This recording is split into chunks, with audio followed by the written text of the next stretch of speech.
प्रेमिका को गद्दे में लपटा और आग लगा दी। समीर ने विवाहित सोफिया से प्यार केवल उसका शरीर पाने के लिए किया था, जबकि सोफिया उसके साथ जिंदगी बिताने के सपने देख रही थी। कभी किसी के सपने पूरे हुए हैं जो सोफिया के पूरे होते हैं। जब घर में आग भड़की तो धुआं खिड़कियों और दरवाजों से बाहर निकलने लगा। पड़ोसी ने तुरंत इस बात की जानकारी फायर और पुलिस कंट्रोल रूम को दे दी। पुलिस कंट्रोल ने तत्काल इस बात की सूचना मुंबई के उपनगर चैम्बूर के थाना पुलिस को दी। सूचना के अनुसार लल्लू भाई कंपाउंड की इमारत की 5वीं मंजिल के किसी फ्लैट में आग लगी थी। उससे निकलने वाले धुएं से मानव शरीर के जलने की गंध आ रही थी। सूचना गंभीर था, इसलिए घटना की सूचना अपने सीनियर पुलिस इंस्पेक्टर को देकर वह तुरंत किसी सिपाहियों के साथ घटनास्थल के लिए रवाना हो गए। पुलिस के पहुंचने तक वहां काफी भीड़ जमा हो चुकी थी। आग बुझाने वाली गाड़ियां भी आ चुकी थी और उन्होंने आग पर काबू भी पा लिया था। सब इंस्पेक्टर माली साथियों के साथ फ्लैट के अंदर पहुंचे तो वहां की स्थिति देखकर हैरान रह गए। कमरे में एक औरत बेहोशी की हालत में रूई के गद्दे में लिपटी थी। सीना, पेट, हाथ, कमर और दोनों पैर भी बुरी तरह जल गए थे। गौर से देखने पर पता चल रहा था कि उसके सिर के ऊपरी हिस्से में गहरा घाव था, जिससे अभी भी खून रिस रहा था। वहाँ तेज धार वाला एक बड़ा सा खून से सना चाकू पड़ा था। साफ था पहले हत्यारों ने महिला पर चाकू से वार किया था। उसके बाद सबूत मिटाने के लिए उसे गद्दे में लपेटकर आग लगा दी थी। सब इंस्पेक्टर माली ने देखा कि महिला की सांस चल रही है तो उन्होंने तुरंत एम्बुलेंस में डालकर उपचार के लिए घाटकोपर राजावाड़ी अस्पताल भिजवा दिया। इसके बाद वह सबूतों की तलाश में फ्लैट का कोना कोना छानने में लग गए। पड़ोसी से पूछताछ में पता चला कि महिला का नाम सोफिया शेख था। वह अपनी बेटी के साथ वहां रहती थी। पुलिस अपने सहायकों के साथ सोफिया के बारे में जानकारी जुटा रहे थे। सीनियर इंस्पेक्टर शंकर सिंह राजपूत ने सहायकों की मदद से चाकू, खून का नमूना, सोफिया का मोबाइल कब्जे में लिया और लाश को पोस्टमार्टम के लिए भिजवाकर थाने आ गए। थाने आकर सीनियर इंस्पेक्टर शंकर सिंह राजपूत हत्यारों तक पहुंचने का रास्ता तलाशने लगे। घटना की स्थिति से साफ था कि यह लूटपाट का मामला नहीं था, क्योंकि फ्लैट का सारा सामान यथास्थिति पाया गया था। ऐसे में सवाल था कि तब सोफिया की हत्या की कोशिश क्यों की गई थी। सोफिया इस स्थिति में नहीं थी कि वह इस सवाल का जवाब देती। वह उस समय जिंदगी और मौत के बीच झूल रही थी। वैसे भी उसके बचने की संभावना कम थी। आखिर वही हुआ जिसका सभी को अंदाजा था। लाख कोशिश के बाद भी डॉक्टर सोफिया को बचा नहीं सके। उसी दिन शाम लगभग 6 बजे सोफिया ने दम तोड़ दिया। सोफिया की मौत के बाद हत्यारों के बारे में पता चलने की पुलिस की उम्मीद खत्म हो गई थी। अब उन्हें अपने तरीके से कातिलों तक पहुंचना था। सोफिया की हत्या किसने की और क्यों की, वे कहाँ के रहने वाला है, अब पुलिस के लिए यह एक रहस्य बन गया था। पुलिस ने एक टीम बनाकर मामले की छानबीन तेजी से शुरू कर दी। इस टीम ने सोफिया की बेटी, इमारत में रहने वाले लोग और उसके नाते रिश्तेदारों से लंबी पूछताछ की गई। इमारत में लगे सीसीटीवी कैमरे की फुटेज भी देखी, लेकिन काफी मेहनत के बाद भी उसके कातिलों तक पहुंचने का पुलिस का कोई सुराग नहीं मिला। जब इस पूछताछ से पुलिस को कोई सुराग नहीं मिला तो पुलिस ने सोफिया के मोबाइल नंबर की कॉल डिटेल्स निकलवाई। पुलिस की नजरें कॉल डिटेल्स के उस नंबर पर जम गई जो उस दिन सोफिया पर हमला होने से पहले आया था। वही अंतिम फोन भी था। वह फोन 12:03 पर आया था। सोफिया ने उसे रिसीव भी किया था। इसका मतलब उस समय तक वह जीवित थे। इसके बाद ही उस फ्लैट में आग लगने की सूचना पुलिस और फायर ब्रिगेड को दी गई थी। इसका मतलब फोन करने के बाद 15 मिनट के अंदर हत्यारे अपना काम करके चले गए थे। इंस्पेक्टर चंद्रशेखर की टीम ने एक बार फिर इमारत में लगे सीसीटीवी कैमरे की फुटेज देखी। उस समय की तस्वीरों को गौर से देखा गया, लेकिन कोई स्पष्ट तस्वीर पुलिस को दिखाई नहीं दी। इसके बाद पुलिस ने उस नंबर पर फोन किया, लेकिन फोन बंद होने की वजह से बात नहीं हो पाई। तब पुलिस ने यह पता किया कि वह नंबर किसके नाम का है और वह कहाँ रहता है। पुलिस को इस संबंध में तुरंत जानकारी मिल गई। वह नंबर किसी जावेद के नाम का था। पुलिस को उसका पता भी मिल गया था। पुलिस उसके घर पहुंची तो वह घर पर नहीं मिला। घर पर जावेद की बहन और भाभी मिली तो पुलिस ने पूछा कि उसका फोन बंद क्यों है। तब दोनों ने बताया कि उसका फोन इन दिनों उसके जिगरी दोस्त पप्पू के पास है। पप्पू का पता भी दोनों ने बता दिया था, इसलिए पुलिस टीम वहां से सीधे पप्पू के घर जा पहुंची। पप्पू भी घर से गायब था। पुलिस ने उस फोन को सर्विलांस पर लगवा दिया जिसका उपयोग पप्पू कर रहा था। इसके बाद सर्विलांस की मदद से 12 दिसंबर 2013 की दोपहर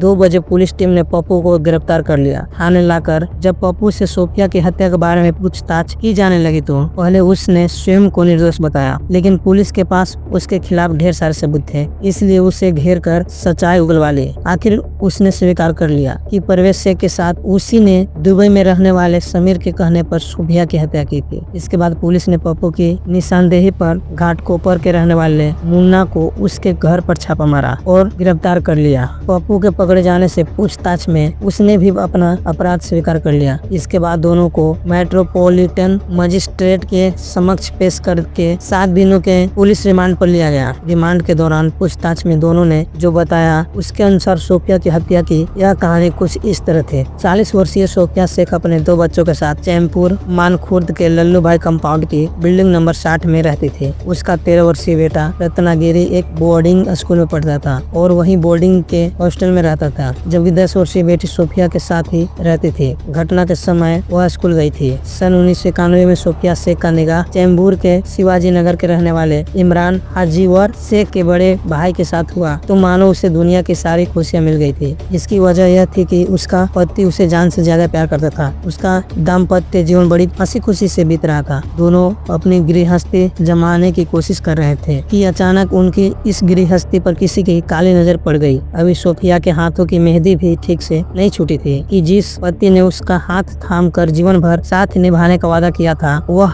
हाथ ही नहीं बल्कि हमेशा हमेशा के लिए उसका साथ छोड़कर चला गया। हैवानियत की एक ऐसी आंधी आई जिसमें उसका सुहाग पल भर में उड़ गया। सन 1992 में मुंबई में जो सांप्रदायिक दंगे हुए थे उसमें उनका पति मारा गया था। पति की आकस्मिक मौत ने सोफिया को तोड़कर रख दिया। उसे दुनिया से ही नहीं अपनी जिंदगी से भी नफरत हो गई। वह जीना नहीं चाहती थी लेकिन आत्महत्या भी नहीं कर सकती थी। वह हमेशा सोच में डूबी रहने लगी। मुस्कुराने की तो छोड़ो, वह बातचीत भी करना लगभग भूल सी गई थी। उसकी हालत देखकर माता पिता परेशान रहने लगे। उसने जिंदगी शुरू की थी कि उसके साथ इतना बड़ा हादसा हो गया था। अभी उसकी पूरी जिंदगी पड़ी थी। उसकी जिंदगी को संवारने के लिए उसके दूसरे निगाह के बारे में सोचने लगे। सोफिया का माता पिता उसका दूसरा निगाह उसके पति के छोटे भाई इमरान हाजवीर शेख से करना चाहते थे। सोफिया के ससुराल वालों से बातचीत करके जब उसके माता पिता ने इमरान से निगाह का प्रस्ताव सोफिया के सामने रखा तो उसने मना कर दिया, लेकिन उन्होंने उसे ऊंच नीच का हवाला देकर खूब समझाया बुझाया गया तो वह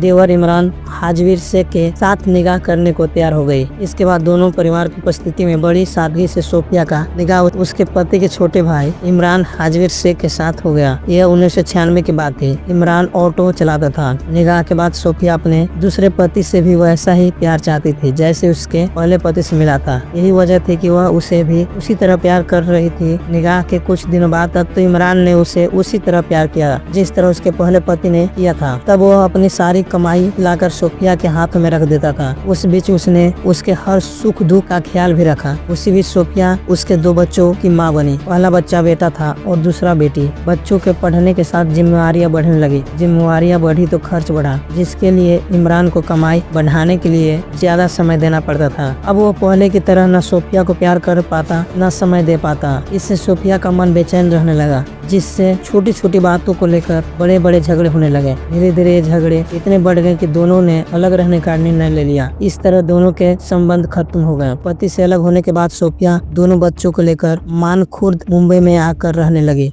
बच्चों के साथ यहाँ आकर सोफिया खुश तो थी, लेकिन एक बात का यह भी था कि पति से अलग होने के बाद हर औरत बहुत दिनों तक अपने दिलो दिमाग पर काबू नहीं रख पाती। अगर वह जवान हो तो यह समस्या और बढ़ जाती है, क्योंकि इस उम्र में जो जोश होता उसे संभालना हर किसी के बस की बात नहीं होती। उस औरत के लिए यह और मुश्किल हो जाता जो उसका स्वाद चख चुकी होती है। ऐसे में वह उस सुख के लिए मर्यादा तक भूल जाती है। ऐसा ही सोफिया के साथ भी हुआ। पति इमरान हाजवीर से अलग होने के बाद वह अपने तन मन पर काबू नहीं रख पाई और स्वयं को समीर शेख की बाहों में झोंक दिया। 25 वर्षीय समीर शेख अपने भाई के साथ बोड़ी शिवाजी नगर के उसी इलाके में रहता था जहाँ सोफिया अपने पति इमरान हाजवीर शेख के साथ रहती थी। समीर शेख देखने में जितना सुंदर और स्वस्थ था उतना ही दिल फेंक भी था। समीर के पास किसी चीज की कमी नहीं थी। वह दुबई की किसी कंपनी में नौकरी करता था। अच्छी कमाई थी, इसलिए खर्च करने में भी उसे कोई परेशानी नहीं होती थी। वो हमेशा हीरो की तरह सज धज कर रहता था। उसकी शादी भी नहीं हुई थी, इसलिए कोई जिम्मेवारी भी नहीं थी। अपने दिलफेक स्वभाव की ही वजह से जब उसने सोफिया को अपने एक रिश्तेदार के यहाँ देखा तो पहले ही नजर में उसे अपने दिल दे बैठा। कुंवारा समीर अपने उम्र से बड़ी और 2 बच्चों की माँ सोफिया पर मर मिटा। सोफिया जब तक अपने उस रिश्तेदार के घर रही तब तक महिलाओं को पटाने में माहिर समीर की नजर सोफिया के इर्द गिर्द ही घूमती रही। सोफिया को भी एक ऐसे पुरुष की जरूरत थी जो उसके भटकते तन मन को काबू में ला सके। इसलिए समीर से नजरें मिलते ही उसने उसके दिल दिल की बात जान ली। सोफिया ने समीर को तब देखा था जब वह लड़का था। आज वही समीर जवान होकर उसे अपनी ओर आकर्षित करने की कोशिश कर रहा था। समीर का भरा पूरा चेहरा, चौड़ा छाती और मजबूत बाहें देखकर सालों से शारीरिक सुख से वंचित सोफिया का मन विचलित हो उठा। वह उसे चाहत भरी नजरों से ताक ही रहा था, इसलिए सोफिया ने भी उस पर अपनी नजरें इनायत कर दी। तो बातचीत में होशियार समीर को उस पर अपना प्रभाव जमाने में देर नहीं लगी। उसी दौरान दोनों ने एक दूसरे के फोन नंबर भी ले लिए। इसके बाद मोबाइल पर शुरू हुई बातचीत जल्द ही मुलाकात में ही नहीं, प्यार और शारीरिक संबंध में बदल गई। 2 बच्चों की मां होने के बावजूद सोफिया की सुंदरता में जरा भी कमी नहीं आई थी। उसके रूप, सौंदर्य और शालीन स्वभाव में समीर डूब सा गया। समीर शेख जब तक दुबई में रहता, फोन से बातें करके सोफिया को अपने प्यार में इस कदर उलझाए रहता कि उसे उसकी दूरी का एहसास नहीं हो पाता। दुबई से आने पर समीर सोफिया के लिए ढेर सारे उपहार तो लाता ही, उसे इस कदर प्यार करता कि बीच का खालीपन भर जाता। जब तक वह यहाँ रहता, सोफिया को इतना प्यार देता कि वह पूरी दुनिया भूली रहती। समीर को प्यार को पाकर सोफिया एक सुंदर भविष्य के सपने में हो गई। उसके मन में उम्मीद जाग उठी कि समीर उसका पूरे जीवन साथ देगा। समीर ने वादा भी किया था, इसलिए सोफिया उससे निगाह के लिए कहने लगी, जबकि समीर टालता रहा। जब समीर और अपने से दोगुनी उम्र की सोफिया के प्यार की जानकारी समीर के घर वालों की हुई तो वे परेशान हो उठे। उन्होंने इजाजत के साथ साथ उसके भविष्य की भी चिंता सताने लगी। उन्होंने दुनियादारी बताकर उसे समझा बुझा दिया तो वह शादी के लिए राजी हो गया। इसके बाद उसके लिए पारिवारिक लड़कियां खोजी जाने लगी। समीर शादी के लिए तैयार तो हो गया था, लेकिन वह जानता था कि सोफिया आसानी से मानने वाली औरत में नहीं है। उसने सिर्फ शारीरिक जरूरत के लिए ही उसे प्यार नहीं किया था, उसने उसे दिल से प्यार किया था। इसलिए वह जानता था कि सोफिया आसानी से उसे छोड़ने वाला नहीं है। समीर भले ही उससे शादी का वादा करता रहा था, लेकिन सच्चाई यह थी कि उसने मात्र शारीरिक जरूरत पूरी करने के लिए सोफिया से प्यार किया था। यही वजह थी कि घर वालों ने उसके लिए लड़की की तलाश शुरू की तो वह सोफिया को लेकर परेशान रहने लगा, क्योंकि वह जानता था कि सोफिया आसानी से तो क्या, वह बिल्कुल ही नहीं मानने वाली लड़की है। पता चलने पर यह भी हो सकता था कि वह उसके खिलाफ रिपोर्ट दर्ज करा दे, तब बदनामी भी होती और समीर कानूनी शिकंजे में भी फंस जाता। इसलिए सोफिया नाम की इस कांटे को अपनी जिंदगी से निकालने के लिए उसने एक खतरनाक फैसला लेकर इसकी जिम्मेवारी अपने एक दोस्त पप्पू उर्फ इस्माइल शेख को सौंप दी। इसके बाद वह सोफिया से एक बार फिर शादी का वादा करके 20 नवंबर 2013 को दुबई चला गया। 28 वर्षीय पप्पू उर्फ इस्माइल शेख शिवाजी नगर में उसी इमारत में रहता था जिसमें समीर शेख का परिवार रहता था। उसकी आर्थिक स्थिति ठीक नहीं थी, इसलिए उसने लगभग साल भर पहले व्यवसाय करने के लिए समीर से 35,000 रुपए उधार लिए थे। समीर से रुपए लेकर उसने जो व्यवसाय किया था, संजोग से वह चला नहीं। फायदा होने की कौन कहे, उसमें उसकी जमा पूंजी भी डूब गई। जब पैसे ही नहीं रहे तो पप्पू समीर का कर्ज कहां से अदा कर पाता। समीर ने रुपए ब्याज पर दिए थे, जो ब्याज के साथ 50,000 रुपए हो गए थे। समीर ने अपने रुपए मांगे तो पप्पू ने रुपए लौटाने में मजबूरी जताई और कुछ दिनों की मोहलत मांगी। समीर जानता था कि पप्पू जल्दी रुपए नहीं लौटा सकता, इसलिए उसने मौके देखकर कहा, अगर तुम मेरा एक काम कर दो तो मैं तुम्हारा यह कर्ज माफ कर दूंगा। पप्पू ने पूछा, ऐसा कौन सा काम है जिसके लिए तुम इतना कर्ज माफ करने के लिए तैयार हो। समीर ने कहा, भाई इतनी बड़ी रकम माफ करने को तैयार हो तो काम भी बड़ा होगा। ठीक है, काम बताओ। सोफिया शेख की हत्या करनी है, समीर ने कहा। तो पप्पू को झटका सा लगा, क्योंकि काम काफी खतरनाक था, लेकिन समीर के 50,000 रुपए देने का भी उसके लिए काफी मुश्किल था। इसलिए मजबूरी में वह मुश्किल और खतरनाक काम करने को राजी हो गया। इसके बाद सोफिया की हत्या कैसे और कब करनी है, समीर ने पूरी योजना उसे समझा दी। समीर के दुबई चले जाने के बाद पप्पू उसके द्वारा बनाई योजना को साकार करने की कोशिश में लग गया। यह काम उसके अकेले के वश का नहीं था, इसलिए मदद के लिए उसने अपने एक परिचित 15 वर्षीय परवेश शेख को साथ ले लिया। इसके बाद अपने दोस्त जावेद का मोबाइल फोन लेकर 9 दिसंबर 2013 को परवेज के घर जा पहुंचा। पूरी रात दोनों समीर द्वारा बताई योजना पर विचार करते रहे। अगले दिन 10 दिसंबर 2013 की सुबह पप्पू परवेज के साथ बाजार गया और वहां से तेज धार वाला बड़ा चाकू खरीदा। अब उसे यह पता करना था कि सोफिया घर में है या कहीं बाहर। इसके लिए उसने सोफिया को फोन किया। उसने फोन रिसीव किया तो पप्पू ने कहा, समीर भाई ने मेरा पासपोर्ट और कुछ जरूरत कागजात तुम्हारे घर पर रखे हैं, मैं उन्हें लेने आ रहा हूँ, आप उन्हें ढूंढ कर रखें। सोफिया कुछ कहती उसके पहले ही पप्पू ने फोन काट दिया। इसके बाद पप्पू ने ऑटो किया और परवेज के साथ सोफिया के घर जा पहुंचा। उसने घंटी बजाई तो सोफिया ने दरवाजा खोल दिया। पप्पू ने अपने पासपोर्ट और कागजात के बारे में पूछा तो उसने कहा, समीर मेरे पास न तो कोई पासपोर्ट रखा है और न कोई कागजात, जाकर उससे पूछो उसने कहाँ रखा है। इसी बात को लेकर पप्पू सोफिया से बहस करने लगा तो उसने नाराज होकर पप्पू को घर से निकल जाने को कहा। तभी पप्पू ने चाकू निकालकर उसके सिर पर पूरी ताकत से वार कर दिया। वार इतना तेज था कि सोफिया संभल नहीं पाई और गिर पड़ी। गिरते ही वह बेहोश हो गई। इसके बाद पप्पू और परवेज ने सोफिया के सारे गहने उतार कर उसे उसी हालत में गद्दे में लपेट कर आग लगा दी। अपना काम करके वे बाहर आ गए और काम हो जाने की सूचना समीर को दे दी। रिमांड अवधि खत्म होने पर एक बार फिर पप्पू और परवेज को महानगर